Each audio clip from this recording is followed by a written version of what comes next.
大家好啊！今日要介紹到好睇嘅外語電影俾你哋睇下，係一套科幻片嚟嘅。套片就叫做《米奇17》，裏面嘅演員陣容都好厲害嘅，有呢個 Robert Pattinson 啦、Steven Yeun 同埋呢個 Mark Ruffalo 嘅。Robert Pattinson 就厲害啦，佢演過呢個 Twilight 嘅男主角。Mark Ruffalo 咧就演過浩克，或者呢個廣東話就叫做變形俠醫。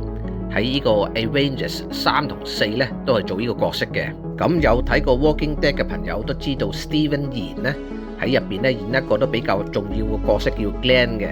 你哋睇下係咪認唔認得佢？咁呢套片嘅導演咧就係大名鼎鼎嘅韓國大導奉俊昊啦。咁佢嘅其中一套成名作咧就係《上流寄生族》，仲喺奧斯卡攞到呢個最佳外語片添，同埋最佳影片。好似係史上唯一一套唔係講英文嘅可以攞到最佳電影片嘅，所以呢套電影裏面嘅演員陣容嘅 combination 咧都係好有趣、好得意嘅，個個都係演技派嘅。呢套片嘅最大賣點咧就係當一個人死咗之後咧，就可以用個 3D 打印機打印翻個人出嚟。咁佢會喺個人在生嘅時候咧，就會將佢嘅記憶 upload 上去一個 hard disk 裏面嗰度嘅。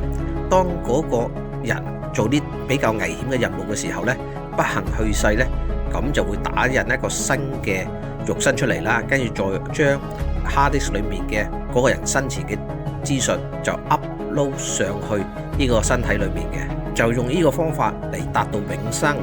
咁喺度電影裏面呢，就出現咗個錯誤，本來呢，每一次男主角死嘅時候呢，要打印一個 3D 嘅代替品出嚟呢，就係打印一個嘅啫，點知有一次呢，佢係冇死到嘅，但係呢，工作人員以為佢死咗，所以就將佢打印咗出嚟啦。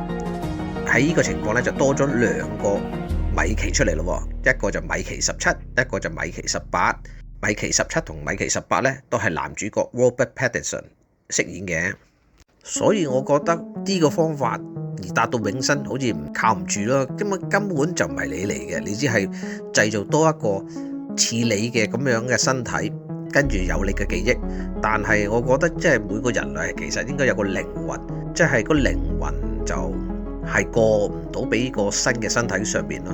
好，咁例牌都要講個故事嘅內容嘅。咁故事呢，就關於有一間公司呢，就想去揾一個新嘅星球，咁就要請好多人參加呢個計劃啦。咁身為主角嘅 Robert Pattinson 同埋呢個 Steven Yeun 呢，就亦都加入咗呢個計劃。咁佢哋就唔係話太過自願嘅，即係因為賺人太多錢啦，所以不得不參加呢個 project 嚟賺錢嘅。男主角米奇呢，由呢個 Robert Pattinson 飾演呢，就俾人選咗做呢個最低層嘅員工。咁係負責乜嘢呢？就係講得難聽啲，就係負責去死啦。每次佢死嘅時候呢，就會打印個新嘅佢出嚟。所以呢套嘢咧就叫做米奇17，咁即係佢最少死咗16次啦。咁喺呢個星球咧，佢哋遇到啲好恐怖嘅巨型蟲，咁佢哋能否可以同呢啲咁嘅大蟲共存，或者要消滅佢哋呢？咁有興趣嘅朋友就要研究下呢套電影咯。好，咁今日時間就差唔多啦。咁有興趣嘅朋友就記得去睇睇呢套比較特別嘅外語嘅科幻片啦。好，咁多謝各位觀眾嘅今日嘅收聽同收看。但係臨走嘅時候記得以下4部曲喎。好多謝晒啦，拜拜。記得 like、subscribe and share， 因為咁樣呢，就對我哋呢啲咁嘅小頻道呢係最大嘅支持同鼓勵。如果可以 comment 埋就最好啦，多謝晒。